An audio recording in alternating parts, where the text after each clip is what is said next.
الحمد لله الحمد لله نحمده ونستعينه ونستغفره ونؤمن به ونتوكل عليه ونعوذ بالله من شرور أنفسنا ومن سيئات أعمالنا من يهده الله فلا مضل له ومن يضلله فلا هادي له وأشهد أن لا إله إلا الله وحده لا شريك له وأشهد أن محمدا عبده ورسوله أما بعد فإن خير الحديث كتاب الله وخير الهدي هدي محمد صلى الله تعالى عليه وسلم وخير الأمور عوازمها وشر الأمور محدثاتها وكل محدثة بدعة وكل بدعة ضلالة وكل ضلالة في النار. أعوذ بالله من الشيطان الرجيم. بسم الله الرحمن الرحيم. يا أيها الذين آمنوا توبوا إلى الله توبة نصوحا. وقال الله تعالى في موضع آخر. بسم الله الرحمن الرحيم. وإذ قال موسى لقومه يا قوم إنكم ظلمتم أنفسكم باتخاذكم الإجل فتوبوا إلى بارئكم فاقتلوا أنفسكم ذلكم خير لكم عند بارئكم فتاب عليكم إنه هو التواب الرحيم. قال النبي صلى الله عليه وسلم كل بنو آدم خطاء وخير الخطائين التوابون أو كما قال عليه الصلاة والسلام. رب اشرح لي صدري ويسر لي أمري واحلل عقدة من لساني يفقهوا قولي. رب زدني علما رب زدني علما رب زدني علما. জন্ম আমার নবীর যুগে হলে কেমন হতো, জন্ম আমার নবীর যুগে হলে কেমন হতো, দুনয়নে রাসূল পাক দেখিলে কেমন হতো, জন্ম আমার নবীর যুগে হলে কেমন হতো, দেখতাম নয়ন ভরে মিলত মনের জ্বালা, জন্ম আমার নবীর যুগে হলে কেমন হতো, আস্ত বেশে হাজরাতে বেলালের মধুর আজান, আস্ত বেশে হাজরাতে বেলালের মধুর আজান, যেই আজান ছিল এমন প্রেম মুগ্ধ রহমান, জন্ম আমার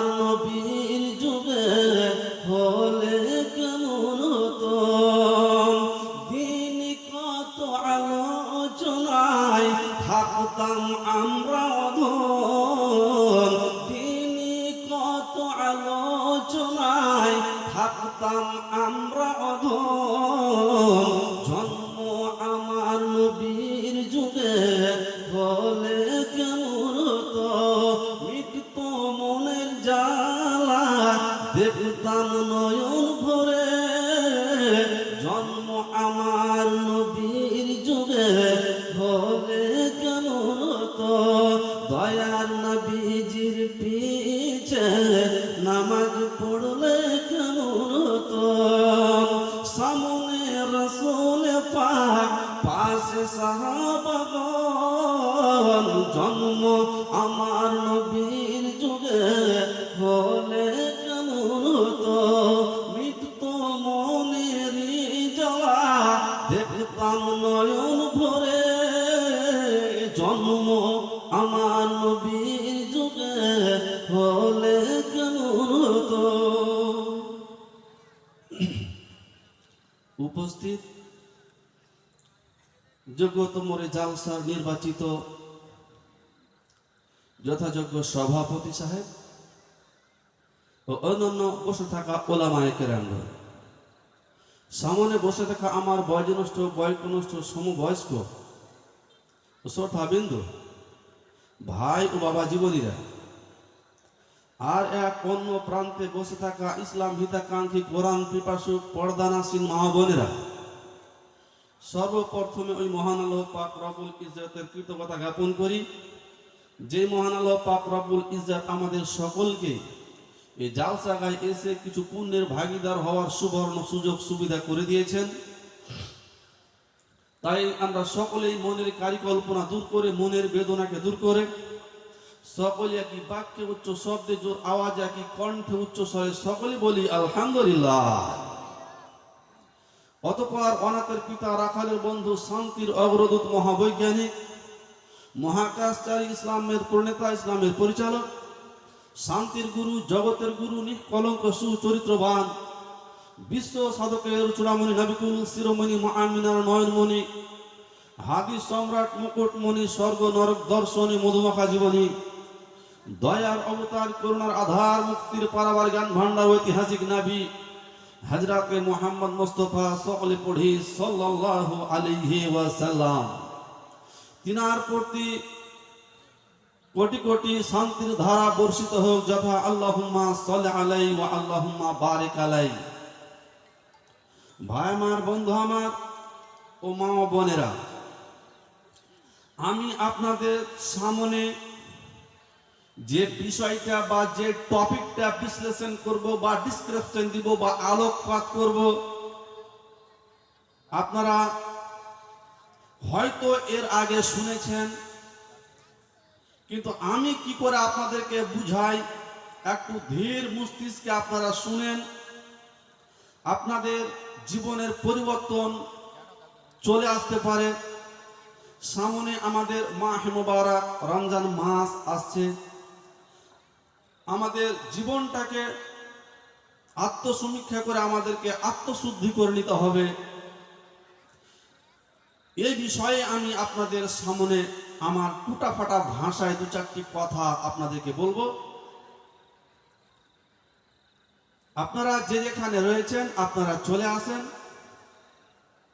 বিভিন্ন জায়গাতে বিভিন্ন এলাকায় প্রোগ্রাম করে থাকি, বা আল্লাহর দয়ায় আপনাদের দুয়ায় বাবা মার দুয়ায় এরকম দাওয়াতি প্রোগ্রামগুলোতে অনেক জায়গায় আপনাদের মতন শ্রোতা দাওয়াত দিয়ে থাকে। আপনাদের ডাকে সাড়া দিয়ে উপস্থিত হই। তবে জানি না ভাষণের মাধ্যমে মানুষ উপকৃত হচ্ছে কিনা তা বুঝতে পারি না, বা আমার বক্তব্য রাখা বা আলোচনা করা মানুষের জীবনে উপকার হচ্ছে কিনা তা আমি জানি না। তবে আল্লাহর কাছে এতটুকু আমি জানাবো, রব্বুল আলামিন তুমি যতটা আমার কনিষ্ঠ জ্ঞান গরিমা দিয়েছ আল্লাহ, যতটা বলছে আল্লাহ মানুষকে বুঝার তৌফিক দাও, বলে আল্লাহুম্মা আমিন। আমি আপনাদের সামনে দুটো আয়াত পড়েছি এবং আল্লাহর নবীর মিষ্টি জবানের মধুমাখা মিষ্টি একখানা হাদিস পড়েছি। এই হাদিস ও কোরআনকে সামনে কেন্দ্র করে আমার সংক্ষিপ্ত বিবরণের ইতিরেখা টেনে দিব ইনশাআল্লাহুল আজিজ। তথ্যবহুল বিবরণ দেওয়ার চেষ্টা করব ইনশাআল্লাহুল আজিজ। তবে আমি আপনাদের কাছে একটা দাবি দাওয়া রেখে যাব, যে ভাষণ শুনে কিছু মূল্যায়ন করে নিজের জীবনের, নিজের মনের মধ্যে কিছু পরিবর্তন ঘটাতে হবে, নইলে আমাদের জীবন জ্বলে পুড়ে ভস্ম হয়ে যাবে। ভাই আমার, বন্ধু আমার, আমি যে বিষয়টা বা যে টপিকটা বিশ্লেষণ করব বা ডিসক্রিপশন দিব বা আলোকপাত করব, তা হচ্ছে তওবা বা আল্লাহর কাছে ক্ষমা চেয়ে নিতে হবে। মানুষের জীবনে চলার পথে ভুল হয়ে যেতে পারে। মানুষের জ্যান্ত অবস্থায় অজ্যান্ত অবস্থায় বহু পাপ হয়ে যায়, স্বাভাবিক, মানুষ মাত্রাই ভুল।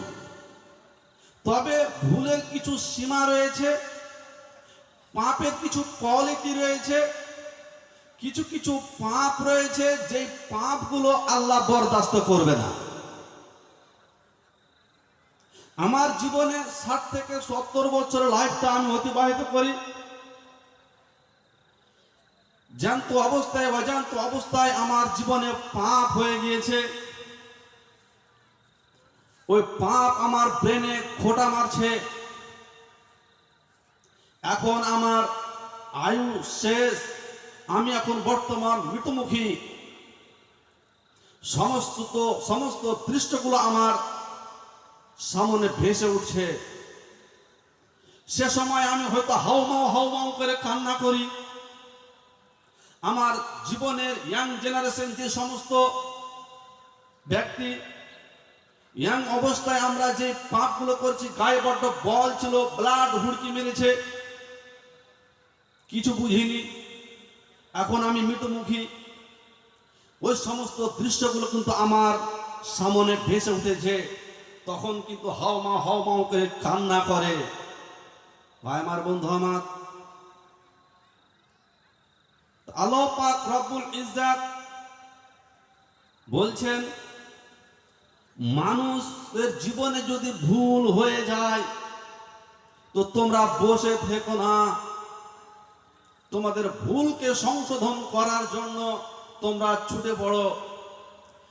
সকাল থেকে সন্ধ্যা অবধি আমার জীবনে কি ভুল হলো, আমি রাত্রে শুয়ে আমার এট ফার্স্ট কাজ হবে এই চোখ দুটোকে বুঝে, আমার জ্ঞানের চোখকে খুলে মনের পাতায় আমাকে একটা অঙ্ক করতে হবে। সারাদিনে আমি কতটা ভুল করলাম, কতটা সঠিক করলাম। আমার আত্মসমীক্ষা করে যে ভুলটা ধরা পড়বে, সেটা সকালে উঠে এট ফার্স্ট আমার কাজ হবে আত্মশুদ্ধি করা। গায়ে বড্ড বল ছিল, তামাচা মেরে দিয়েছি। গরিব দুটো লোক ছিল, দু কথা বলে দিয়েছি আগে বেড়ে। সকালে উঠে আমার এক ফার্স্ট কাজ হবে আত্মসমীক্ষা করে যে আমার ভুলটা ধরা পড়েছে। সকালে উঠে আমি যত বড় হোক না কেন, সকালে উঠে এক ফার্স্ট আমার কাজ হবে, বাবা, কাকা, দাদা, ভাই, আমি বুঝতে পারিনি, ভুল করে তোমাকে চড় মেরে দিয়েছিলাম, দয়া করে ক্ষমা করবেন। ক্ষমা হয়ে গেলে এই দুনিয়াতেই ক্ষমা করে নিতে হবে। মহাপ্রলবের দিন, বিচার মাঠে সংকটময়ের দিন, সেই দিন ক্ষমার জায়গা নয়, সেটা হচ্ছে সাজা, সেটা হচ্ছে যাজার জায়গা, যাজা সাজার জায়গা। সেখানে ক্ষমা পাবেন না।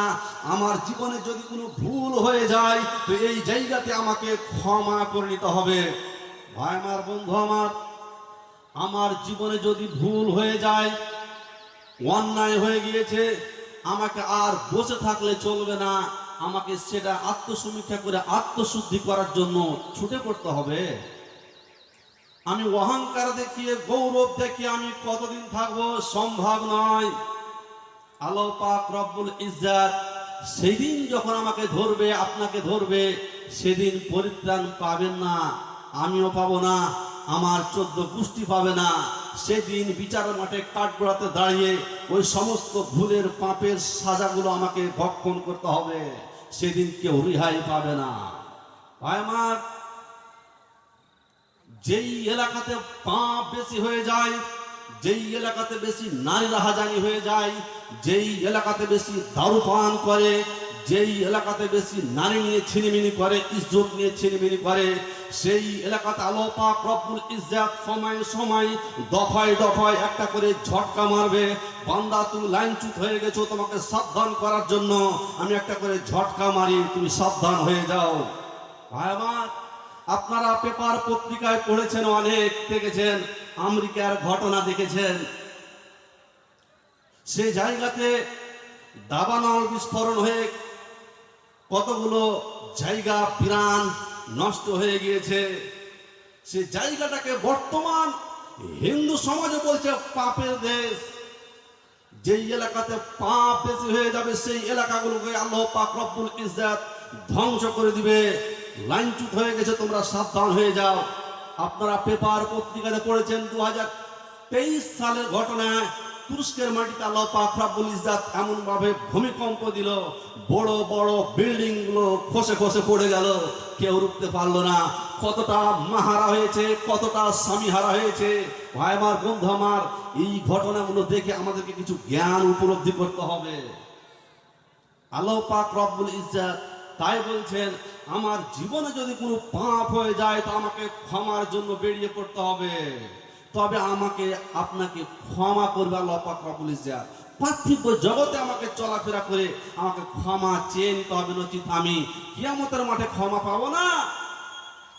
আল্লাহ পাক রব্বুল ইজ্জাত বলছেন কি, আউযু বিল্লাহি মিনাশ শাইতানির রাজিম, বিসমিল্লাহির রহমানির রহিম, ইয়া আইয়ুহাল্লাযীনা আমানু তুবু ইলাল্লাহি তাওবাতান নাসুহা। আল্লাহ পাক রব্বুল ইজ্জাত কোরআনের মধ্যে ঘোষণা করছেন, এই আমার মুমিন বান্দা, তোমরা আমাকে দেখে বিশ্বাস করেছো, আমার প্রতি ঈমান নিয়ে এসেছো। তোমাদের জীবনে চলার পথে যদি কোনো ভুল হয়ে যায় তো তোমরা বসে থেকো না, তোমরা সেই ভুলটাকে ক্ষমা করার জন্য রাত 12টায় তোমরা মসজিদে চলে এসো। বান্দারে, আমি জলিল, আমি জব্বার, আমি গফুর, আমি গাফফার। বান্দা, তুমি বসে থেকো না, তুমি জামি মসজিদে চলে এসো, তুমি আমার ঘরে চলে এসো। মসজিদে এসে তোমার কপালখানাকে লুটিয়ে দাও, আর লুটিয়ে দিয়ে তুমি আমার কাছে ক্ষমা চাও, তোমাকে ক্ষমা করবো। ভাই আমার, বন্ধু আমার, যখন আমার জীবনে যে কোনো ভুল হয়ে যাবে তখন আল্লাহর কাছে যখন আমি তোবা করব, আল্লাহ পাক রব্বুল ইজ্জাত বলছে, এমন তোবা নয়, এমন ভুল নয়। রব্বুল আলামিন, আজকে দারুল আড্ডায় গেছিলাম, মদের ভাটিতে গেছিলাম, নারী রাহাজানি করেছিলাম, আমি ভুল করেছি, কান ধরলাম, রব্বুল আলামিন আর যাব না। আর সকালে পুনরায় সেই জায়গাতে হাজির হয়ে গেলাম। এমন তোবা নয়, এমন তোবা নয়। রব্বুল আলামিন, জীবনে যতদিন বেঁচে থাকবো আল্লাহ দারুল গিলাস হাতে নিব না। জীবনে যতদিন বেঁচে থাকবো রব্বুল আলামিন নারী রাহাজানি করব না। জীবনে যতদিন বেঁচে থাকবো রব্বুল আলামিন অন্যায় অবৈধ অশ্লীল গিলা নিতে পা দিব না আল্লাহ। এমন খলুসিয়াতের সাথে যদি আমি তোবা করি, আল্লাহ পাক রব্বুল ইজ্জাত সমস্ত ফেরেশতার দলরাকে ডেকে বলে, ওরে ফেরেশতার দলেরা, এই রাত 12টার সময়, রাত 1টার সময় আমার মসজিদে এসে অমুক বান্দা আমাকে দেখে ভয় করেছে, ওর জীবনের পাপ যেন ওর বেরনে খোঁটা মেরেছে, ওই জন্য ওর পাপটাকে তুলে ধরেছে, আমি ক্ষমা করে দিব। ওর রেজিস্টার খাতা কত বড় রয়েছে আমি নাই। আল্লাহ পাক রব্বুল ইজ্জাত জলিল, আল্লাহ জব্বার, আল্লাহ গফুর, আল্লাহ গাফফার। হতে পারে আমার আপনার জীবনের পাপ আল্লাহ যেন মোচন করে দিবে। যদি আমি মসজিদে যাই আর আল্লাহকে আমার পাপগুলোকে উল্লেখ করে যদি ধরে, তো হতে পারে আমার আপনার জীবনের পাপকে আল্লাহ ক্ষমা করে দিবে। তবে পার্থিব জগতে আমাকে ক্ষমা চেয়ে নিতে হবে। এবার আমাকে ক্ষমা চাইতে হবে কিরকম করে? ভাই আমার, বন্ধু আমার, আমি যখন আল্লাহর কাছে ক্ষমা চাইব, তো ক্ষমা চাওয়ার আল্লাহ পাক রব্বুল ইজ্জাতের নবী বলছেন, আমার জীবনে আপনার জীবনে যদি কোনো পাপ হয়ে যায় তো নবী আমার বলছেন, ক্বালা নবী সাল্লাল্লাহু আলাইহি ওয়াসাল্লাম, মান আরাদা আন ইয়াহুনা আমরুহু ফালইয়াযকুর যামবাহু। আমার জীবনে বড্ড পাপ হয়েছে, আমার পাপগুলো যেন খোঁটা মারছে। রব্বুল আলামিন, আমি এই পাপগুলোকে তোমার কাছে ক্ষমা করতে চাই। ও নবী আমার বলছেন, সেই তোমার পাপটাকে তুমি উল্লেখ করে ধরো, আর ওই পাপটাকে উল্লেখ করে ধরে তুমি ডাইরেক্ট বলো, রব্বুল আলামিন, আমার জীবন অমুক জায়গায় আমি এই পাপটা করেছিলাম, আল্লাহ তুমি ক্ষমা করে দাও। এ ভাই আমার, বোন আমার, এ মায়ের আমার, বোনেরা, আপনার আমার জীবনে চলার পথে যদি কোনো পাপ হয়ে যায়, তো ক্বালা নবী সাল্লাল্লাহু আলাইহি ওয়াসাল্লাম, মান আরাদা আইয়াহুনা আমরুহু ফালইয়াযকুর যামবাহু। আমার জীবনের পাপটাকে আল্লাহর সামনে উল্লেখ করে ধরতে হবে, উল্লেখ করে ধরতে হবে, তবে আমার পাপটাকে আল্লাহ পাক রব্বুল ইজ্জত তাড়াতাড়ি ক্ষমা করে দিবে। তো মাওলানা, পাপটাকে উল্লেখ কিরকম করে করব? আমার চোখ দিয়ে তো জল বের হচ্ছে না, আমি কিরকম ভাবে চোখ দিয়ে জল বের করব? ভাই আমার, বন্ধু আমার, পাপ তো মানুষের অনেক রয়েছে, অনেক পাপ। যে পাপগুলোকে আমাকে ক্ষমা করার কায়দা কৌশল জানতে হবে। ভাই আমার, আল্লাহ নাই বলছেন, কি বলছেন? ক্বালা নবী সাল্লাল্লাহু আলাইহি ওয়াসাল্লাম, মা মিন মুমিনিন ইয়াখরুজু মিন আইনাইহি দুমুউন ওয়া ইন কানা মিসলু রাসি যুবাব। আল্লাহর নবী বলছেন, ও আমার সাহাবায়ে কিরাম, তোমরা যখন আল্লাহর কাছে যে কোনো পাপকে যখন তোমরা ক্ষমা চাইবে, তো যদি কোনো ব্যক্তি, কোনো মুমিন ব্যক্তি যদি চোখ দিয়ে যদি জল বের হয়, ওই চোখের জলে কি হবে? আমার আপনার জীবনে যদি জাহান্নামের আগুন দাও দাও করে জ্বলে, এ ভাই আমার, বন্ধু আমার, আপনার জীবনে আমার জীবনে যদি জাহান্নামের আগুন দাও দাও করে জ্বলে, তো ওই সমুদ্রের জল, মিলিয়ন মিলিয়ন জল উঠিয়েও যেন জাহান্নামের আগুন নিভা যাবে না, যাবে না।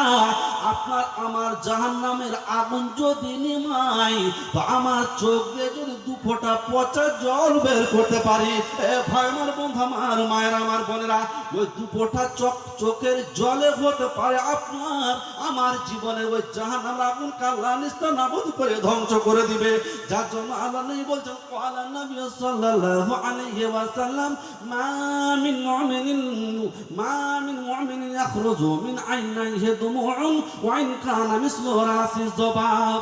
কোন মুমিন বান্দার যদি চোখ দিয়ে একটা মাছির পাখার সম পরিমাণ যদি যদি চোখ দিয়ে জল বের হয়, ওই মুমিন ব্যক্তির যদি চোখ দিয়ে মাছির পাখার সম পরিমাণ যদি জল বেরিয়ে আসে, তো আল্লাহ নাই বলছেন যে তার সমস্ত গুনাহগুলোকে যেন আমি মিটিয়ে যেন ক্ষমা করে দিব। এ ভাই আমার, বন্ধু আমার, আমার আপনার জীবনে কতগুলো পাপ হয়েছে, আমার জীবনে কতগুলো অন্যায় হয়েছে, আমি আপনি একবার চিন্তা করলাম না, আল্লাহকে দেখে ভয় করে আমার জীবনে আমি আল্লাহকে ভয় করে দু ফোঁটা জল ফেলতে পারলাম না। এ ভাই আমার, বন্ধু আমার, আমার আপনার জীবনে কতগুলো পাপ জমা হয়েছে, সেই দিন মহাপ্রলবের বিচার মাঠে কাঠগড়াতে আমি আপনি পরিত্রাণ পাবো না, পরিত্রাণ পাবো না। তো পরিত্রাণ পাবো কি করে? তার কায়দা কৌশল আমাকে এই পার্থিব জগতে আমাকে করে নিতে হবে, নচেত সেই দিন আমি আপনি পরিত্রাণ পাবো না। ভাই আমার, বন্ধু আমার, তো আল্লাহ পাক রব্বুল ইজ্জত কোরআনের মধ্যে বলছেন, যেই কোনো বান্দা যখন পাপ বা গুনাহে লিপ্ত হয়ে যায়, তো মানুষের জীবনে 4 রকমের পাপ হয়ে যায়। বিশেষ করে পাপ একটা হচ্ছে কাবিরা গুনাহ, সাগিরা গুনাহ, শিরকের গুনাহ, ফাওয়াহিশ গুনাহ। 4 রকমের জীবনে মানুষের পাপ হয়ে যায়। তো আপনার আমার জীবনে ওই 4 রকমের কাবিরা গুনাহ, সাগিরা গুনাহ, শিরকের গুনাহ, ফাওয়াহিশ গুনাহ। তো আল্লাহ পাক রব্বুল ইজ্জত কোরআনের মধ্যে বলছেন যে আমার আপনার জীবনে যদি কাবিরা গুনাহ হয়ে যায়, তো আমাকে খেয়াল রাখবে ক্ষমা করতে। আপনার আমার জীবনে যদি ফাওয়াহিশ গুনাহ হয়ে যায় আরো জটিল ও কঠিন। আল্লাহ পাক রব্বুল ইজ্জত বলছেন আমার আপনার জীবনে যদি শিরকের গুনাহ হয়ে যায় তার চাইতে আরো জটিল ও কঠিন। মানুষের জীবনে চলার পথে শিরকের সাগিরা গুনাহগুলো হয়ে যায়, সেই গুনাহগুলো চটপট ক্ষমা হয়ে যায়। মানুষের চলার পথে সাগিরা গুনাহগুলো ছোট ছোট গুনাহগুলো হয়ে যায়। সেই সাগিরা গুনাহগুলো কি? আল্লাহ পাক রব্বুল ইজ্জত কোরআনের মধ্যে বলছেন কি, আউযু বিল্লাহি মিনাশ শাইতানির রাজিম, বিসমিল্লাহির রহমানির রহিম, আল্লাযীনা ইয়াজতানিবুনা কাবাইরাল ইসমি ওয়াল ফাওয়াহিশা ইল্লাল লামামা। আল্লাহ পাক রব্বুল ইজ্জত কোরআনের মধ্যে বলছেন, বান্দারে তোমরা যদি জান্নাতের আশা রাখো, যদি জান্নাত চাও, তো তোমরা জীবনে কাবিরা গুনাহ করো না, জিন্দেগিতে শিরকের গুনাহ করো না, জিন্দেগিতে ফাওয়াহিশ গুনাহ করো না। ইল্লাল লামামা, মানুষের জীবনে ছোট ছোট সাগিরা গুনাহগুলো হয়ে যায়। কেমন কথা এ ভাই আমার, বন্ধু আমার, মায়েরা আমার, বোনেরা, যে কোনো ব্যক্তি ভাষা বলতে গিয়ে যখন চুকে যায়, ছোট কোনো ভাষা বলতে গিয়ে শিরকের যেন সাগিরা গুনাহ হয়ে যায়। যে কোনো ব্যক্তি যেন রাস্তায় চলে তো কি করে, একটা কোনো গাছের লিচু ধরে রয়েছে, লিচুটা খাওয়ার যেন উপযুক্ত হয়নি, লিচুটাকে ভেঙে নিলাম, গাছ মালিককে বললাম না, খাওয়ার উপযুক্ত হয়নি, ডালটাকে ভেঙে নিয়ে আমি ফেলে দিলাম, একটা সাগিরা গুনাহ হয়ে গেল। এ ভাই আমার, বন্ধু আমার, একটা মহিষ বসে রয়েছে, মহিষটাতে আমি বসে কি করলাম, আমার মোবাইলটা খুলে নেটটা চালু করলাম, একটা জানোয়ার বসে আরাম করছে, সেখানে বসে আমি মোবাইলের নেটটা চালাচ্ছি। একটা পাখি গাছে বসে রয়েছে, একটা আরাম করছে, আমি একটা ঢিলকে নিলাম, আর ওই ঢিলটাকে নিয়ে পাখিটাকে আমি আরামকে হারাম করে দিলাম। এই ছোট ছোট যেন সাগিরা গুনাহগুলো হয়ে যায়। ভাই আমার, বন্ধু আমার, এই সাগিরা গুনাহগুলোকে আমি কেমন করে ক্ষমা করব? আপনি এখান থেকে বাইক চালিয়ে যাচ্ছেন, কোথায় ধরেন যে হাতিডুবা যাচ্ছেন, অথবা হরিরামপুর যাচ্ছেন, ইটাহার যাচ্ছেন, তো ওই রাস্তাতে দেখলেন যে এমন কতগুলো লোক যেন জমা রয়েছে, আপনার বাইকটাকে দাঁড় করলেন, ভাই আমার, বন্ধু আমার, তো বাইকটাকে দাঁড় করে বললেন, ভাই এখানে কি রয়েছে, কি হয়েছে? তো বলছে এতগুলো লোক জমা রয়েছে, কি হয়েছে? তো বলছে আমাদের এমএলএ এসপি মারা গিয়েছে, আমাদের প্রধান এডিও মারা গিয়েছে। আপনার জবান থেকে যেন একটা ভাষা বের হলো, কি বের হলো? আল্লাহু আকবার, সুবহানাল্লাহ। এত বড় জবরদস্ত লোকটা মারা গিয়েছে, এই হাজী সাহেব কত ভালো ছিল, ও মারা গিয়েছে। আল্লাহু আকবার, সুবহানাল্লাহ। এই যে আপনার মুখ দিয়ে সুবহানাল্লাহ, আল্লাহু আকবার বেরিয়ে গেল, তো এই যে আপনার যতগুলো পিছনের সাগিরা গুনাহগুলো হয়েছিল, ভাষা বলতে বলতে আপনি ছুটে গিয়েছিলেন, যেন সাগিরা গুনাহ হয়ে গিয়েছিল, ডাল ভেঙে দিয়েছিলেন, সাগিরা গুনাহ হয়েছে। এ ভাই আমার, বন্ধু আমার, ইন্নাল হাসানাত ইযহিবনা সাইয়্যাত, আপনার পিছনের যে সমস্ত ছোট ছোট সাগিরা গুনাহগুলো হয়েছিল, তো আল্লাহ পাক রব্বুল ইজ্জত বলছেন সেই সাগিরা গুনাহগুলোকে মুছে ধুয়ে যেন শেষ করে দেয়। ভাই আমার, বন্ধু আমার, আপনার জীবনে যে যতবার নামাজ পড়েছেন, দিনে রাতে 5 ওয়াক্ত নামাজ পড়েন, এ মায়ের আমার, বোনেরা, বাবাজিরা আমার, দিনে রাতে যখন 5 ওয়াক্ত নামাজ পড়েন, তো নবী আমার বলছেন যখন উযু করেন, ও উযু করার সময় যখন টপ টপ টপ টপ করে পানিগুলো পড়ে, ওই সময় নবী আমার বলছেন ছোট ছোট সাগিরা গুনাহগুলো যেন ধুয়ে ধুয়ে যেন খসে খসে পড়ে যায়। এ ভাই আমার, বন্ধু আমার, মায়ের আমার, বোনেরা আমার, আপনার জীবনে যদি সাগিরা গুনাহ হয়ে যায় তো যেন ক্ষমা করতে একটু যেন সহজ, কিন্তু আমার জীবনে কি রয়েছে? কাবিরা গুনাহ। কাবিরা গুনাহ কাকে বলে? এই যুবকের দল, তুমি দারুর গিলাস হাতে করেছো, দারু পান করেছো, তোমার জীবনে কাবিরা গুনাহ রয়েছে। এই যুবতী মেয়ে, তুমি যখন কলেজে যাও, তুমি মাথার কেস উদাম করে তুমি কলেজে গিয়েছো, তুমি তোমার জীবনে তুমি কাবিরা গুনাহ করেছো।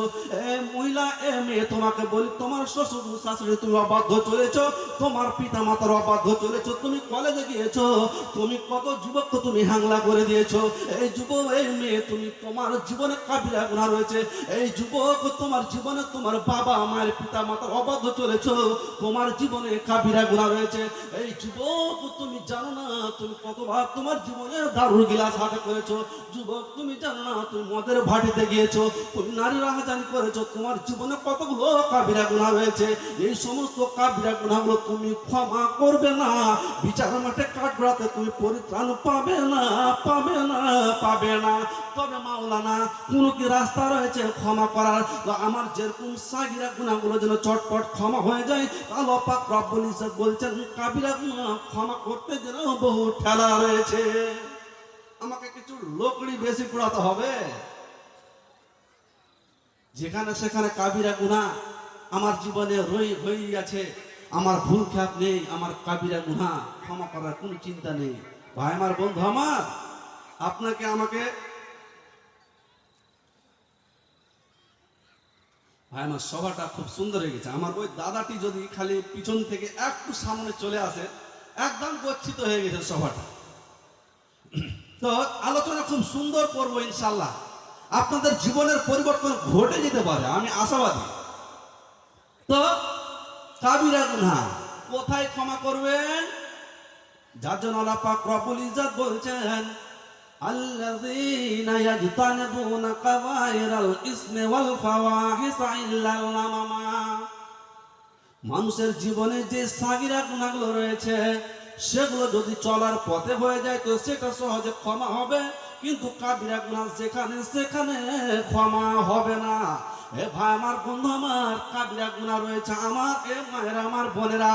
তো আল্লাহর নবী বলছেন ওই জায়গাতে গিয়ে তোমাকে আমার তোমার কাবিরা গুনাহগুলোকে ক্ষমা করব। আরাফার মাঠে গিয়ে, এ ভাই আমার, বন্ধু আমার, আরাফার মাঠে ফাঁকা ময়দান, ধুধু করে রৌদ্র পড়ছে, আকাশ ফাঁকা, ফাঁকা জমিনে সেখানে গিয়ে আরাফার মাঠে যখন আমি কি করব, আল্লাহ নাই বললেন মান আরাদা আইয়াহুনা আমরুহু ফালইয়াজকুর যামবাহু। আমার জীবনে যেই সমস্ত কাবিরা গুনাহ রয়েছে ও সেখানে গিয়ে ওই কাবিরা গুনাহটাকে আমি উল্লেখ করব। ওই আরাফার মাঠে যখন আমি গিয়ে আল্লাহর কাছে আমার গুনাহটাকে চেয়ে ধরবো, রাব্বুল আলামিন আমার জীবনে কাবিরা গুনাহ রয়েছে, আল্লাহ অমুক জায়গায় ওই পাপটা করেছিলাম, আল্লাহ আমার ব্রেনে এখন খোঁটা মারছে, আমার যেন ঘুম হচ্ছে না, ঘুমকে হারাম করে দিয়েছে আল্লাহ। ওই আরাফার মাঠে ফাঁকা ময়দান, সেখানে কোনো পালসার গাড়ির আশা দাবি দেওয়া হবে না, সুন্দর নারীর আশা হবে না, ব্যাংক ব্যালেন্স গাড়ি বাড়ি টাকা পয়সার দাবি দেওয়া হবে না। শুধুমাত্র আমার জীবনে যে সমস্ত কাবিরা গুনাহ, সেই সমস্ত কাবিরা গুনাহগুলোকে আল্লাহর সামনে চেয়ে ধরতে হবে। রব্বুল আলামিন জীবনে যতদিন বাঁচবো আল্লাহ আর এই সমস্ত দারুর গিলাসে হাত দিব না। রব্বুল আলামিন জীবন আমার স্ত্রীর প্রতি অন্যায় ভাবে আমি এরকম যেন টর্চার করবো না, ওয়া কারণে আমি আমার স্ত্রীকে তালাক দিব না, যেমন ওয়াদা অঙ্গীকার করে ওই আরাফার মাঠে ফাঁকা ময়দানে যখন আমার কাবিরা গুনাহগুলোকে আল্লাহর সামনে তুলে ধরবো, তো ওই জায়গায় আল্লাহ পাক রব্বুল ইজ্জত আমার আপনার কাবিরা গুনাহগুলোকে ক্ষমা করবে। এ ভাই আমার